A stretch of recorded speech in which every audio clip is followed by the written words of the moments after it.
What's up? So, how do you cut down 11 trees in 6 hours? A parable I have for you, a story. Now, I don't know if the story is true or not, but I believe it to be. And it's been told in a few different traditions around the world, but this is the edition and version of it I like the best. And this is the parable of the woodcutter. Now, there once was a woodcutter in the woods, and he was chopping away at some trees. And he had been spending about half the day already chopping on these trees, and his employer had required of him to chop down these 11 trees, mainly so they had enough firewood to feed the village. And by feed the village, I mean that everyone had enough wood to keep their homes warm through winter's night, as well as to cook the food for the next day, as well as to have wood in storage because I knew a great storm was coming soon. So this wood needed to be chopped down for the survival of the village, as well as the survival of the man and his own family. Now, he had been chopping away at this for half the day. He looks up and he realizes he only has about 6, maybe 7 hours left before sunset. And once sun sets, predators come out. And it's also a lot harder to carry wood back in the darkness. It isn't very safe to carry wood down the mountains this way. At the same time that this man realizes this, another old man, and I can't remember if he is a monk or just an elderly man from another village. We'll say he's an elderly man from another village because I like that for this story and parable that we're using here. So an elderly man from another village comes by and sees the man doing so, inquires why he is doing what he is doing. The man explains the whole thing about the storm coming and the sun's coming and so forth, and the elderly man from the other village goes, "No, that's not what I meant." I said, why are you hacking away at this tree with such a dull axe?" And he goes, "Oh, well, the first axe is even duller, and now this one has become dull as I've gone away, but they weren't that great of axes to begin with, but they're the best tools I have currently." And the old man says, "I will help you, and we'll get all of these trees cut down in the following time." And the other man laughs and he says, "I do not see how this can be done, but our survival requires of it. So sure enough, help me, elderly man. I would never ask someone of your age or a stranger to help me with my chores and my tasks." And the old man goes, "Oh, it is my pleasure to assist." And he says, "Actually, let me see both axes." And so he takes the axes, and the old man proceeds to pull out a stone, and he sharpens that axe for the next 4 hours. He sharpens both axes for 4 hours. They have 6 hours to chop down all these trees. He sharpens the axe for 4 hours, hands one axe back to the other man, and says, "Let's begin."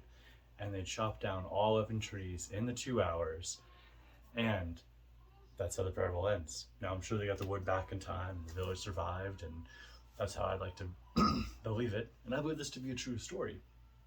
That maybe, maybe it wasn't 11 trees, maybe it was 4 or 5, but I do believe there was a need for the trees to be cut down.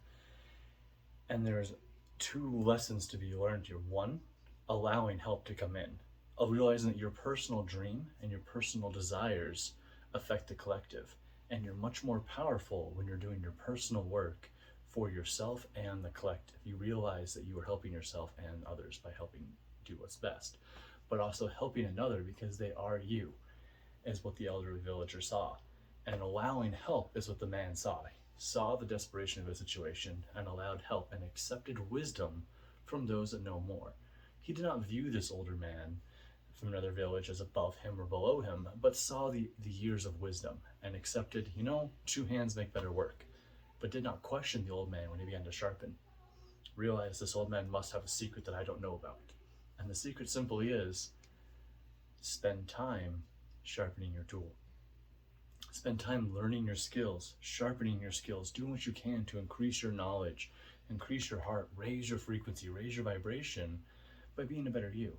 And even raising your frequency, even if you're not into super spirituality things like I am, it's still something that you can do by meditating, breath work, believing in yourself, and shifting your mindset in different ways to help you learn more on your skills. There's a great book out there by Jim Quick called Limitless that teaches you how to focus, how to remember things, how to speed read, how to study. But my favorite parts of it, besides the speed reading, because I love to read, is that it helps you learn how to focus and retain your memory. Now, I only mentioned that book because that's something that helped me, but really what this is take time on your skill. More time you spend sharpening your axe or learning the skill that you desire for yourself, more you can apply it to your passion. Now also, sharpening the skill can be getting the reps in, getting things done, doing things more often. I'll give you an example for myself of my own life and how I did this. For both facilitation as well as being an esoteric counselor, you know, I learned the skills that I have because I realized it's something I wanted to do. But first, it came from me going to a training of the best version of yourself training and having my own coach and mentor and so forth that I talked with, you know. And after receiving that, realizing this is what I also wanted to do, I did more trainings, more retreats, just got more mentors, took more courses, gained as much knowledge as I can so that I can be the best me to also serve others. So I spend hours upon hours learning about facilitation and going to trainings, both that were helping me be a better me, but also watching how they did it. And then same with coaching, spending time watching how my coach taught me or how other people were teaching me, how my mentors were teaching, and then going out and doing the same things, applying what I learned in practice.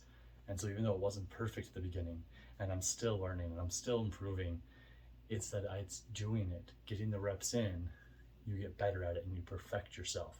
Practice makes perfect. And I like to say that all of life is playing and it's practice. So what are you practicing at? What are you playing at? Who are you being? Who are you aiming to be in this world? So use that knowledge, sharpen your tool, and by your axe, your skill, whatever it is, study, learn. And that can even be if that's something like meditating and you're not great at and you want to be a better meditator. Spend more time learning about meditation and then spend more time doing meditation. Start small, do it for 2 minutes, then 3, then 4, then 5. Same with breath work. Start with a simple breath work system. You know, hold your breath for 15 seconds and then work for 30 seconds. And anyways, more breath work videos coming. And all in all, hope that you found this knowledge helpful. If you liked it, please like, subscribe, do the YouTube things. But also you feel free to check out my site and check out our free consultation and see if I'm the right coach for you.